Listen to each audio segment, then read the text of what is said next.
The mic is right behind you, sir. If you could just stand up. Minta tolong tu mic lah. Thank you. Memperkenalkan diri, introduce yourself first, sir. Assalamualaikum Datuk Seri. Saya Rodilio dari Utusan Malaysia. Waalaikumsalam. Datuk Seri, sekarang ni nampaknya bluefin adalah harapan untuk kita mendapat apa-apa maklumat terbaru mengenai MH370.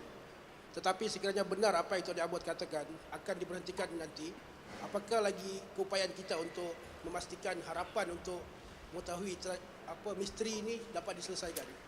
Bluefin 21 tak akan diberhentikan, malah seperti kenyataan saya tadi bahawa kita akan tambah lagi aset dengan kerjasama daripada pihak swasta. Di sini syarikat DevTech, DRB, Baustat dan beberapa lagi syarikat di Malaysia telah pun berjumpa dan berbincang dengan rakan-rakan mereka di peringkat antarabangsa cara bagaimana kita boleh tambah the AUVs yang untuk kita pastikan boleh membantu. Keduanya, kita dah masuk fasa sonar, active and passive sonar, which involves submersibles, in which case submarine assets would be timely for us to start considering and discussing. But I must stress that it is submarines based on sonar capability for search. And possibly this is quite limited in the field of military, and that is being discussed at the military level. Walau apapun, saya telah mewujudkan satu komiti khas di mana Timbalan Menteri Pertahanan telah pun diamanahkan untuk mempengungsikannya, dan komiti jawatan kuasa ini akan memperincikan apa jua aset-aset lain yang perlu kita tengokkan dalam fasa ini. All right. Yes, second row. My colleague on there. Assalamualaikum, Datuk Ismail bernama. Okay, I have two questions. The first one is for Datuk Sri.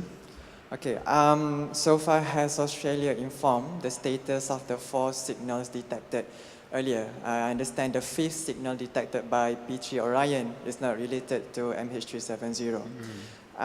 Since there's no debris and no oil slick that can be related to MH370, is there a remote possibility that the analysis by Inmarsat and AAIB is inaccurate?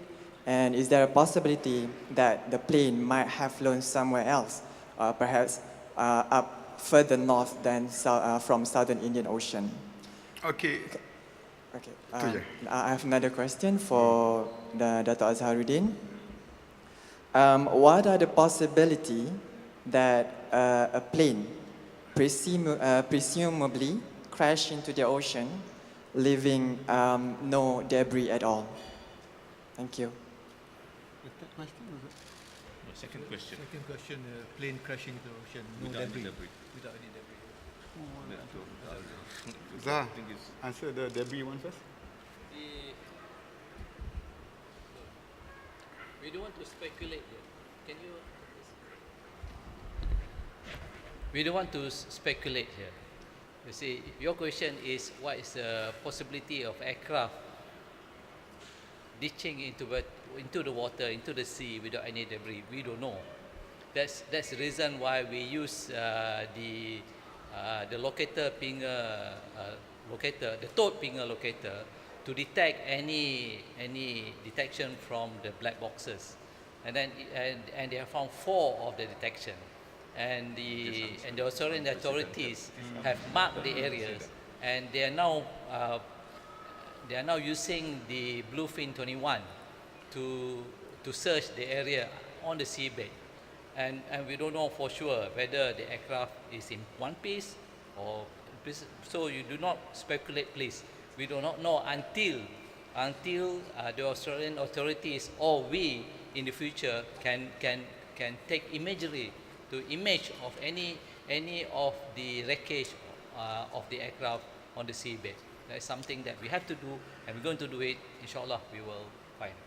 The latest signals from the P3 Orion is exactly the point when we state, and that has always been the Malaysia's position, that any information that we receive must be verified and corroborated. I can confirm that the information from the P3 Orion, the latest, was a leak, and it wasted a lot of time overnight trying to identify it, and it was found to be negative. So it is very important that people don't speculate and base on information that has not been verified and corroborated.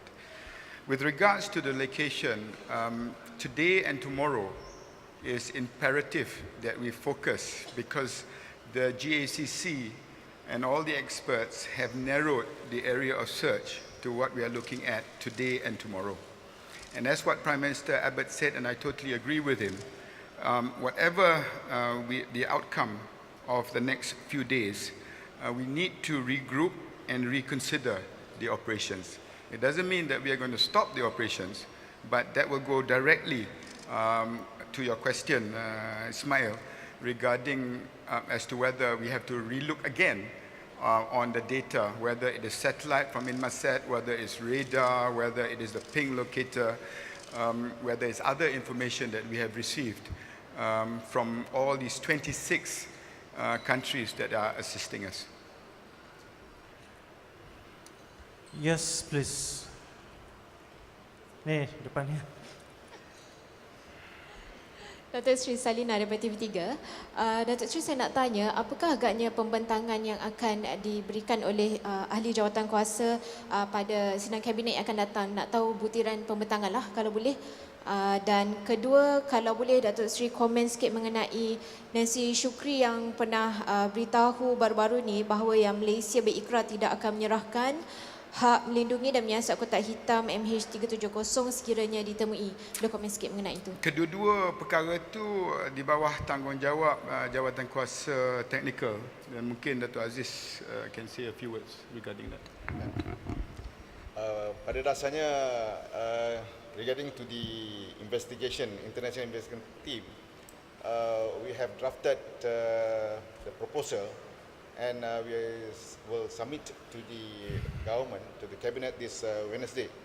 And we also propose the teams, and we are sure to form the team is an independent team of investigators, which is not only competent and transparent, but also highly credible. So this team are divided into three groups. That is the airworthiness, that covers the maintenance record, structures and system, but also the operations that will look into the flight operations, also the flight recorders. And the third one is the human factor. That's all. All right. Yes, sir. Your question. Hi, Dr. Sri. I'm Junling from Malaysia Kini. Hi.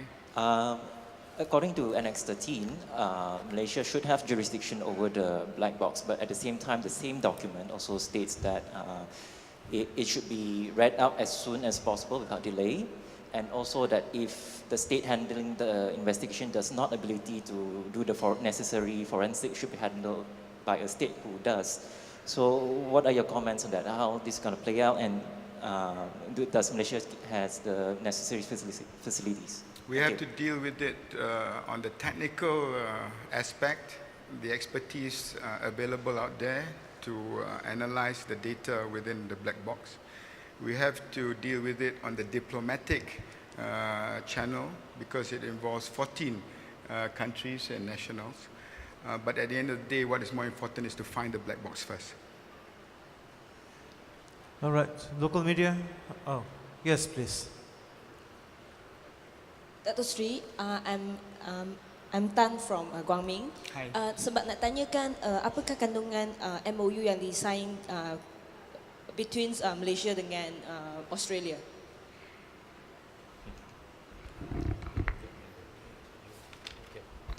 Answer. Yep. The framework agreement antara Malaysia dengan Australia adalah satu it's an understanding, it's agreement between the two states to how to deal with the wreckage, the black box, and also the human remains if we are able to locate it. So we are unable to tell you in detail because this will be a discussion agreement to be agreed upon and signed between the two states. Until such time, we are unable to give detail. And once we have agreed with the Australian and we have sorted out the details, we should be able to give the details to the media. Thank you.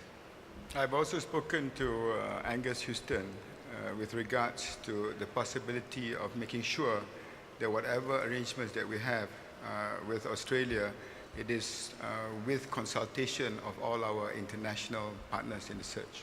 So diplomatic channels will have to be used. And like I said, when we move on to the next phase and whatever arrangements that we have with Australia, as we have done in the last how many weeks, we do that without any agenda, without any problems, and it's quite a seamless approach. That, I believe, is a testimony of the working understanding that we have with all our friends and partners in the SAR. All right, we'll now open the floor for, yes. Haba. Last question from this side, before I open the floor to international. Assalamualaikum, Datuk Sri. Ida from Malay Mail. Just want to know, how confident are you that the search team is closing in to finding the aircraft? Oh, difficult to say. But at the moment, it is important to focus on today and tomorrow. Based from my discussions with JACC and specifically with Angus Houston, the narrowing of the search for today and tomorrow is at a very critical juncture.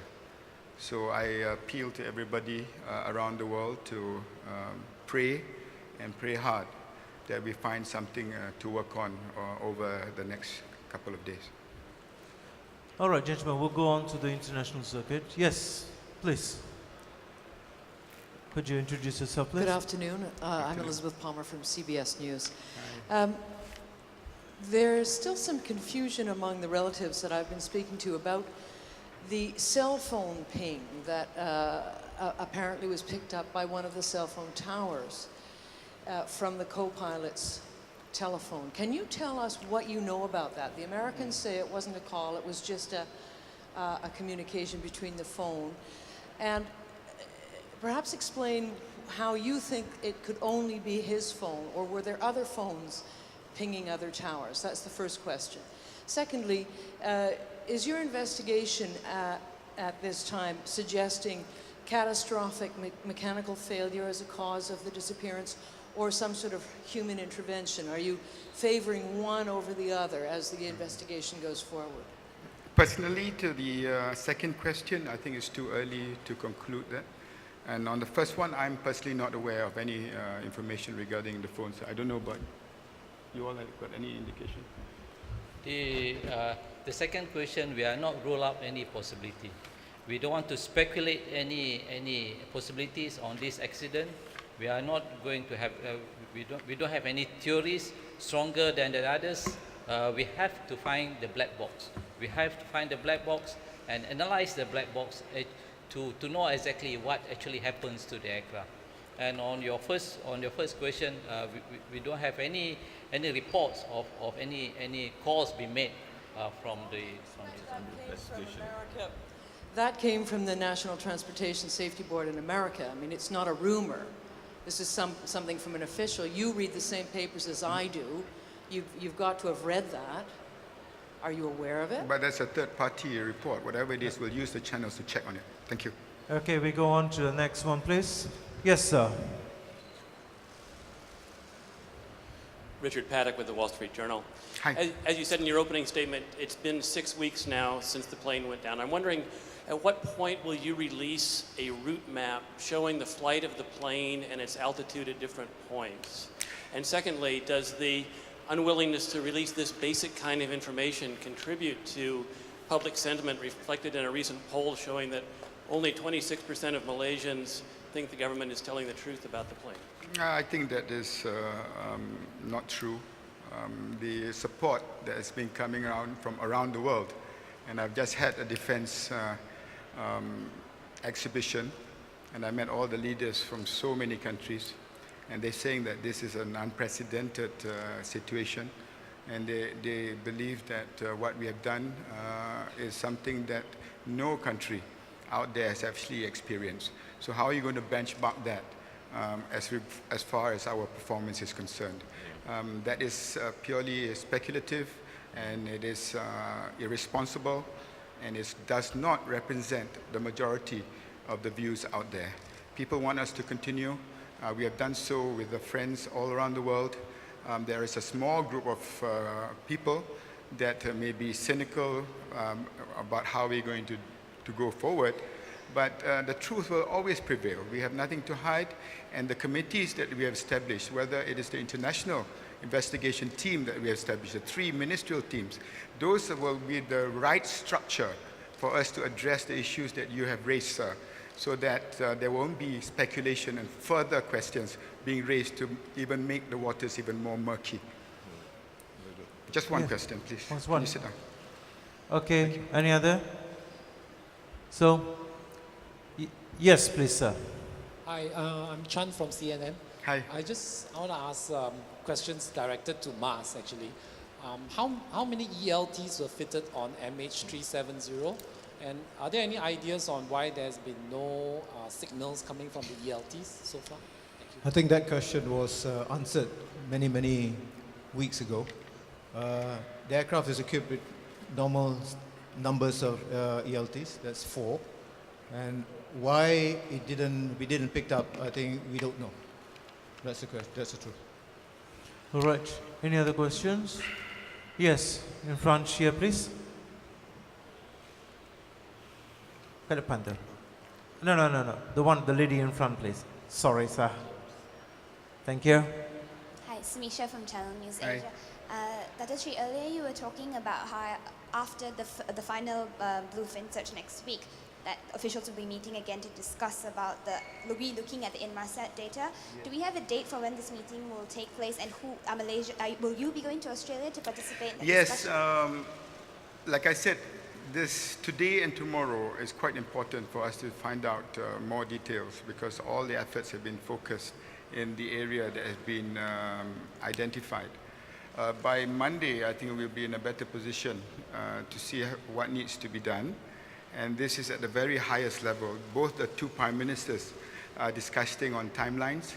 And I indicated to Angus Houston that whatever decision that needs to be made and whatever announcements that we are going to make, I hope to be by his side when he makes it. But even before that happens, with regards to the 3 committees that have been set up, whether it's the technical, the next of kin, or the deployment of assets, they are going to make certain trips to Australia in the next few days. I can confirm that Hamza's team and Hamza himself will be down in Perth next week. And Angus Houston has informed me that they're looking forward to discussing further on preparations with regards to the families of those passengers. Just one more. James? One last question, please, yes. Hi, James Chow from CCTV News. I just wanted to ask you, Minister, about the 3rd committee that you mentioned there. I think it was the asset deployment. And given that clearly the ping seemed to be coming from extreme depths, is there the technology or is there the innovation available to continue that search realistically on the technical front beyond this week, for example? So aside from the commitment that you expressed there, is there actually the technical infrastructure to support that, given what you know from that committee and also the private commercial assets? From what I've discovered, and I need to rely on the experience of Air France 447 and Jean-Paul Trodec's own experience, where the signals from that black box expired way before the 2-year period in which they discovered the black box. And they moved from the ping locator to sonar technology, from vessels, airplanes, to underwater, even deep sea vessels. And that, as I alluded to in my statement just now, requires the cooperation of commercial entities, especially oil companies involving with deep sea rigs. And that is exactly what we have been doing in the last few days, getting Malaysian companies who have got partners internationally to identify the assets is required based on the advice by the French team. And with that technology, hopefully when we move on to the next phase, the assets are already available and it will be different from what is already in the site area. But as for today and tomorrow, we'll use the assets that are already available there, and let's pray that something positive comes out of what is happening right now. And if that happens, then that planning, which I indicated to you, James, may not be required. Thank you very much. Okay, with that, we conclude the session for today. Thank you very much for coming, and NEPC, we will inform you through email. I would appreciate if you could register with our colleagues.